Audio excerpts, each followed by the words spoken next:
All right, brother Jared. It's Mike here from Another Watchman TOL, Thinking Out Loud. And so, brother Jared, great work that you're doing over at Supernatural by Design. I love your work. I saw this video that you did last week. I did a video a couple weeks ago that has something I think you'll find eyebrow raising that ties into this. But let's just take a minute here just to watch a minute clip from your video here, and then I'll show you what I found that I think you'll find interesting.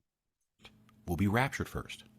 Well, Saints, did you know that 2023, beginning January 22nd of the Chinese New Year, guess what the animal symbol is? Saints, it's the rabbit. Isn't that interesting? And for the icing on top, it turns out, coincidentally, well, not coincidentally, but on the exact day when the year of the rabbit starts, of January 22nd, and here's our Venus connection. As we pull up Stellarium, Venus is in exact conjunction with Saturn, not the 21st or the 23rd, but exactly on the 22nd, the start of the Chinese New Year of the rabbit. And to bring in a Mayan aspect to this, it turns out, Saints, that the Mayans viewed a sun-setting Venus as being a prime time for war. Saints, that's exactly what this is. Venus appears in the night sky at the setting of the sun, providing further support of a war rapture. Isn't that fascinating? A war rapture contained in this iPet Goat 2.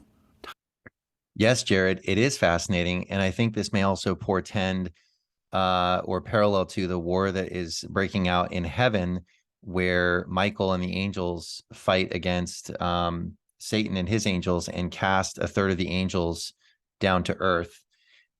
So let's get into what I found. So I did a video a couple weeks ago, I think 2.5 weeks ago now, called Signs in the Heavens, part 1. I also did a part 2. And in this video, I talk about something interesting that I found in Draco. And we kind of go through Revelation 12 here. And so I found at the same time that there's a comet, a very large comet, called I'll just call it E3, but its formal name is C2022 E3 ZTF. I'm going to introduce you to it in a second here. But it passes through the tail of Draco on the 22nd, at the same time that, your stuff is going on that you discovered there, which is fascinating, really fascinating. And at the same time that's happening, there's sort of, I don't know if I want to call this a planet parade, but you can see all the planets are sort of in a line here, while Saturn and Venus are in conjunction. And you can see kind of where Mercury is, the Sun, Saturn and Venus, Jupiter, Uranus, and Mars. And so I find this interesting. And so let's watch this video really quick here. There's just 1 minute of this video on the comet itself so that you can get a sense of what's going on. And by the way, this comet was just reported on by CBS News once last week, and again just today on January 9th, 2023. And so you can see what they're saying here about it. There's a picture of it, the actual thing.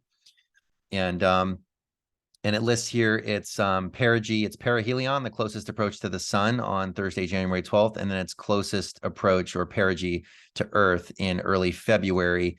So let's watch this video, and then I'm going to show you what's in Stellarium. Check it out. We have a new comet coming our way by January 2023. We should be able to see this comet in the late evening sky in the northern hemisphere. This comet might get bright up to magnitude of 5. Any comet that reaches magnitude of 5 can be visible without a binoculars or a telescope. We don't know if we can see the tail of the comet, but the comet is pretty huge. It has a core of 10 kilometers, and the coma of this comet, the green hue around this comet, is 299,000 kilometers, and the gas tail is pretty long. It runs into millions of kilometers. The interesting part of this comet is when it reaches close to the Earth, the closest point to the Earth, it can come up to 0.29 astronomical units, which is roughly 27 million miles from the Earth.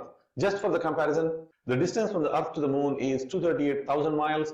So this comet is going to be 10 times further away than the Moon, which is a good thing. We wanted to keep this comet as far as we can.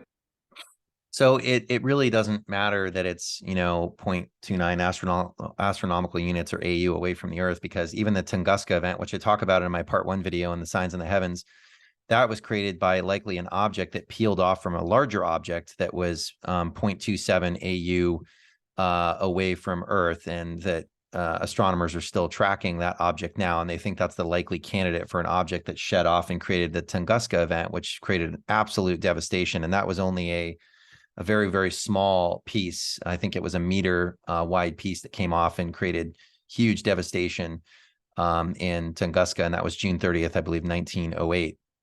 So I don't know that this comet would enter the atmosphere and hit anything here. Comets do create meteors, and I talk about all this detail in my part 1 video here, what the difference is between these things. But what's fascinating is that I wonder if what happens in Revelation is the portrayal of a collision in the tail of Draco, where we see just something really spectacular and stars that end up becoming kind of a meteor shower that gets flung to Earth from debris in a collision. So let's go into Stellarium now, and we're looking here on January 9th, 2023. That's today. I'm kind of recording this at 3:30 p.m. California time, Pacific time, on January 9th, and we can see the E3 comet here in Stellarium. And if I just start playing this animation here, clicking through it, we see it right there on January 22nd entering the tail of Draco. And then as we go down to the 23rd, it's even closer on the 23rd. Okay, first day of the new year, the Chinese New Year. And then we are through the tail. We're past the tail now on the 24th and kind of the 25th. If we continue to play this out all the way down to the 4th, we actually see it just above the horizon line. We're viewing this from Jerusalem right now in Stellarium, and we can see it just above the horizon line. If we go down to the 5th, we're actually past the horizon line, so we can no longer see it from Jerusalem. But let me just go back to the 9th, January 9th here. And so that's what it looks like from a kind of a 2-dimensional perspective here in Stellarium. Let's look at this in a 3-dimensional perspective in the Sky Live. So let's jump over here to the Sky Live, and we're just going to back this up to today's date, January 9th. All right. So there's our solar system. Here is the comet right here in red, the comet C 2022 E3 ZTF trajectory. This is the computer modeled trajectory. And you can see how close it actually does get to Earth right there in this trajectory model. And so now we got a couple other bodies that I'm tracking here as well in this chart, but I'm going to go ahead and animate this. But basically, when you're standing on the northern hemisphere, the northern part of the Earth here, and you're looking up, you're going to see this thing, and then Draco is out here behind it. Okay, so let's just go ahead and animate this. I'm going to slow it down a little bit. We're going to do 1 second equals 1. 1 second equals, yeah, let's make it 2 days. All right, so you can see the comet coming down there. We're on the 18th, 19th, 20th. All right, 22nd. So we passed the 22nd there. So let's stop our animation. Let's just back that up. Okay, so you can see where it is there on January 30th. And actually, I'll just let this play out until February 5th when it's below the horizon right there. It's now below the horizon. It's no longer visible from Jerusalem. Okay. So now let's just back this up to the 22nd. So right there on the 22nd, the 23rd, if you're standing in Jerusalem and you're looking up, you're basically going to see this thing in the tail of Draco right there. Okay. So we're looking from the South Pole kind of here underneath the Earth, looking up into space north of the ecliptic plane. And we can see where that comet actually is. Now, the question is there another celestial body, another comet or asteroid or something that has a intersection path with this line in red somewhere in here?